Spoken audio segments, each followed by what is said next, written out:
For my most famous volcano case report, I will be talking about Yellowstone.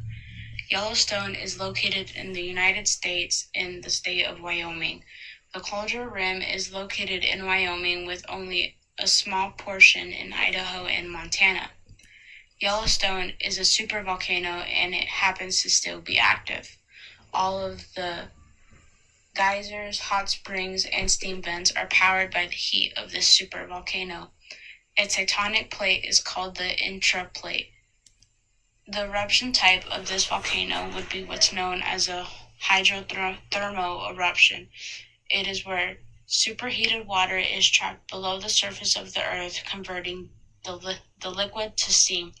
Worst case scenario, if this giant erupts, it would have bad global implications. The cauldron was formed 640,000 years ago when the eruption caused the magma chamber to empty out. The structure of the volcano collapsed into itself, forming a steep bowl sometime after the cauldron filled with lava. The supervolcano is still active. The first eruption was 2,500 times more powerful than Mount St. Helens. Yellowstone has had 3 cataclysmic eruptions. If this volcano would erupt today, about 640 cubic miles of ash would be thrown into the air.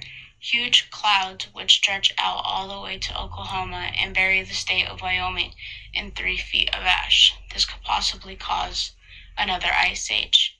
Human interaction has had a negative effect on Yellowstone's ecosystem.